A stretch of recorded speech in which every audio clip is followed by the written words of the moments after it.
Celebramos este año el centenario de Fernando Rielo y con motivo también de este centenario presentamos el libro de una poeta, médico, cirujano, Sonia Indacoechea, que publica su primer libro, su primer poemario, Trigales.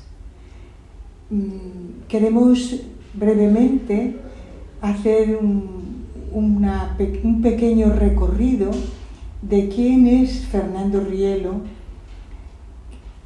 que ha sido fundador de un instituto católico, Misioneras y Misionero Occidente, creador de una escuela de pensamiento y teología y poeta. Fernando Rielo es también el creador de un premio de poesía mística internacional, Premio Mundial de Poesía Mística Fernando Rielo, que instituyó en 1981, cuyo premio se falla cada año en torno al Día de la Inmaculada Concepción en diciembre. ¿Qué significa la poesía mística? En primer lugar, tendríamos que decir que todo el pensamiento de Fernando Rielo puede explicarse en clave mística. Diríamos que la primera definición, o una definición histórica muy conocida acerca de la mística, es que es el tratado de unión con Dios, si nos referimos a la mística cristiana. San Juan de la Cruz también la define como aquella ciencia que explica el amor arrebatado por Dios. Una palabra que explicaría muy bien lo que es la mística es el éxtasis. El éxtasis es siempre, y también vuelvo a San Juan de la Cruz para esta definición, el éxtasis es sentirse amado por alguien. Esto es importante porque de aquí se puede desprender que cuando estamos hablando de éxtasis, estamos hablando de conocimiento, pero de algo más que conocimiento. Sentirse amado no se refiere solo a un conocimiento intelectual, sino a una presencia, a un toque, a una consciencia de saberse con alguien. De aquí también la expresión de Fernando Rielo de que somos seres unitivos. Más que hablar de poesía como conocimiento, más que hablar de poesía como deseo, que lo es también, es sobre todo aquella poesía que trata de exponer, de presentar un amor que es más que conocimiento y más que deseo, consciencia de saberse amado por alguien. La poesía, dice Fernando Rielo, la poesía mística, cuando se habla de ella, habría que de alguna manera distanciarla de la poesía religiosa. No porque la poesía mística no sea religiosa, sino porque es algo más que poesía religiosa. Para Fernando Rielo, toda poesía religiosa es aquella que habla de Dios, incluso que habla con Dios. Pero en muchísimos poetas religiosos podríamos ver que la poesía religiosa es muchas veces búsqueda, desconsuelo, queja, lamentación, mientras que el poeta místico no toca o no trata solo de estos temas, sino que más bien el poeta místico habla ya o parte ya del encuentro con Dios. por hablar de los grandes místicos, podríamos hablar del maestro Eckhart, o podríamos hablar de Santa Teresa de Jesús o de San Juan de la Cruz, o podríamos hablar de un poeta anterior a estos poetas del siglo de oro español, como es Ramón Llull, en su libro El amigo y el amado. Me voy a referir a Ramón Llull. Ramón Llull lo consideramos un poeta místico porque habla de amigo, de amado. Por lo tanto, habla ya de una experiencia de encuentro. En este sentido, la poesía mística de Fernando Rielo, que parte ya del año 1958 con su poemario Dios y Árbol, luego deja muchos años sin escribir poema, por lo menos publicado, hasta 1978, en el que escribe Llanto Azul y Pasión y Muerte, en el 79 Paisaje Desnudo, en el 80 Noche Oscura, Noche Clara, y así muchos años hasta casi su fallecimiento en el 2004.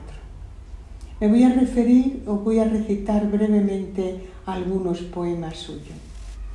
Hay un autor que cuando habla de la poesía rieliana dice que no deja de ser siempre una tensión amorosa entre la criatura y el creador. Que la poesía mística de Fernando Rielo es unitiva, la podemos ver en Tu palabra. Decimos unitiva porque es más que intelectual, como mencionábamos antes, es ya revelación. Tu palabra. He oído, Dios mío, tu palabra. No dice como las demás. Tu palabra es tan esbelta y pura que con la claridad se confunde, que si digo del agua, nunca, no, nunca se repite. Toda poesía mística es también un modo singularísimo de expresar la experiencia de lo trascendente. Es decir, la trascendencia o ese Dios al que canta se hace realmente visible, aunque no se pueda explicarlo todo, pero se hace visible. Por ejemplo, en el poema Yo sé que me miras. Yo sé que me miras con tus dos ojos. Me miras y no lo sé, no lo percibo, Señor.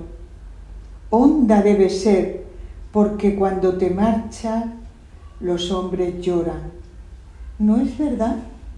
Porque yo también lloro y no sabía por qué. Del poemario Dios y Árbol. Otro aspecto importante de la poesía mística es que produce siempre un toque que podríamos llamar místico, una emoción especial. Por ejemplo, en el poema Solo tú. Me puse en camino con la primera sombra que mis pies dibujó y no he dejado de andar para decir a los míos que si hablamos de amores, solo tú sabes besar. Del poemario de 1978, Llanto Azul. La mística es, por tanto, un proceso en el que racionalmente se puede explicar en qué consiste el amor. Aunque la palabra la explique, resulta siempre el amor mucho más abrumador. Pero la palabra puede explicarla. En muchos momentos se ha dicho la mística es inefable. Inefable porque nunca el poeta o el místico se queda satisfecho de todo lo que ha dicho. pero por supuesto lo puede decir. En este sentido, la poesía de Sonia Indacoechea, en este poemario Trigales, narra maravillosamente todo un proceso. El poemario tiene 7 capítulos, dirían los antiguos 7 libros, porque cada uno recoge de una manera completa o plena este proceso de amor. El primero lo ha llamado Búsqueda de Dios.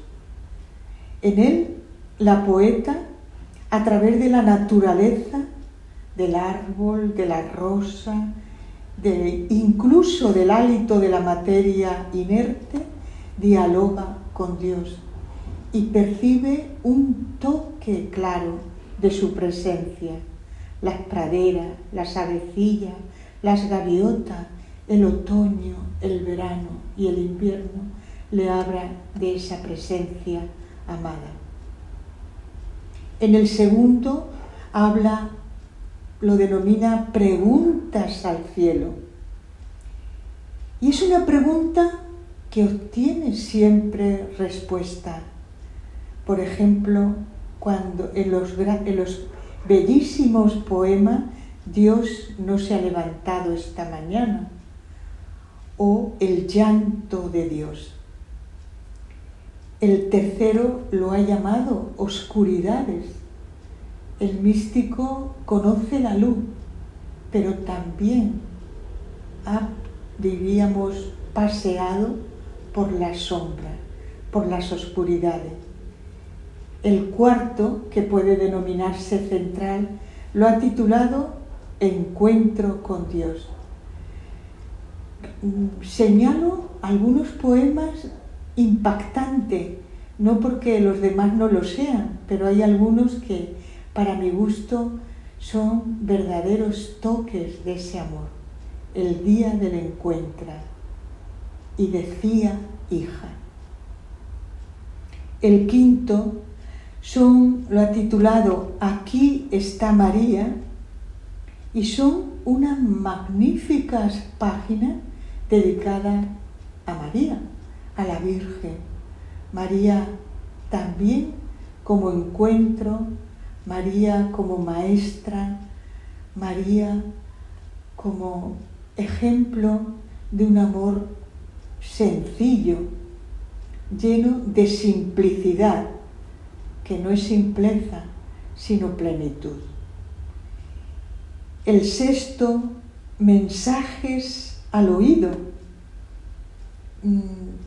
Creo que el místico se ha caracterizado siempre, además de la visión, sobre todo por el oído. El místico es un hombre, en este caso una mujer, de escucha. Oye la más ligera brisa, oye el susurro de los árboles, oye los pasos de un Dios que dialoga con él y que se acerca. Me encanta cuando esta poeta, Sonia Indacoechea, habla de las deudas. Es un poema lleno de ternura y de compromiso. En este sexto capítulo o libro tiene un poema precioso que titula No cambiaré mi tiempo. En este sentido, lo que viene a anunciar es que asume su vida completa porque reconoce que siempre, de una manera u otra, con una luz más tenue o más plena, se ha sentido mirada, sostenida por Dios. Y por último, es un proceso de vida, pero en una vida que se sabe finita. Me ha parecido también maravilloso que el capítulo séptimo y último lo dedique a la muerte. A la muerte que se apropia o se refiere a ella de una manera muy personal. los poetas hablan con un lenguaje propio y personalísimo. Lo titula así: La muerte, una puerta abierta. Una muerte donde no hay amargura, donde no hay tristeza, sino que podríamos decir, como al principio de todo este proceso, vuelve a ser encuentro. Enhorabuena a un libro, diríamos a un centenario, que ha hecho posible este libro, a un libro que creo que no dejará a nadie indiferente, a un libro que mis palabras últimas son las que mejor puedo decir, un libro que uno o una colocaría siempre en una mesilla de noche para leer y releer en muchos momentos de la vida personal de cada lector. Enhorabuena.